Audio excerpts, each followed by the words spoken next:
மக்களே, நாங்கள் என்ன வந்திருக்கோம் அதுக்கு முன்னாடி என்னோடய ட்ரெஸ்ஸு எப்படிக்குன்னு கமெண்ட்டில் சொல்லுங்கள். நாங்கள் வந்து மசாலா கோயிலுக்கு திருவாரூர் வந்திருக்கோம். அதுக்கு தான் வந்திருக்கோம். வையலில் ஒரு கோயிலுக்கு அங்கே தான் நாங்கள் போகிறோம். அந்த கோயிலுக்கு அதுக்கு முன்னாடி இவங்க யாருன்னா வந்து எங்கள் அத்தை பசங்க, அதுக்கு தான் அவங்களும் வராங்களா. சரி போனோடனே நாங்கள் வந்து சும்மா நடந்துருந்தோம். அதான் ரொம்ப கால் வலிக்குது, எங்களால் நடந்த முடியாது, அட்ஜஸ்ட் பண்ணிக்கிட்டோம். அப்புறமா வந்தோடனே எல்லோரும் அக்காட்ட சொன்னாங்க. அக்கான்ட்டு ஏதோ அன்னதானம் போனாங்க. மார்னிங் பிரேக்ஃபாஸ்ட்டு என்ன பிரேக்ஃபாஸ்ட்னால் பொங்கல், கேசரி, போண்டா, சாம்பார். மத்தியானம் அன்னதானம் என்னன்னா பிரிஞ்சி, பாயாசம், சாம்பார், உருளைக்கிழங்கு பொரியலும், அப்புறமா எல்லா டிஷ்ஷும் வச்சுருந்தாங்க.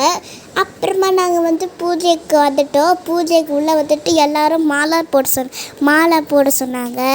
ஆனால் எனக்கு ரொம்ப என் தம்பி வந்து ரொம்ப புஷியாக இருந்தான். அதுவும் இல்லாமல் அழகாக சாமி கும்பிட்டு எல்லோரும் நிற்க சொன்னாங்க. எல்லோரும் ஏந்துக்க சொன்னாங்க. ஏந்துட்டு நெருப்பு போட்டிருந்தாங்க.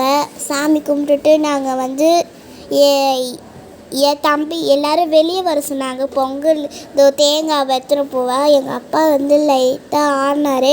நான் ஃபஸ்ட் டைம் தான் பார்த்துருக்கேன். புதுசாக இருந்துச்சு. நானும் என் தம்பியை பயந்துட்டோம். அதுவும் இல்லாமல் அத்தை பசங்களும் பயந்துட்டாங்க.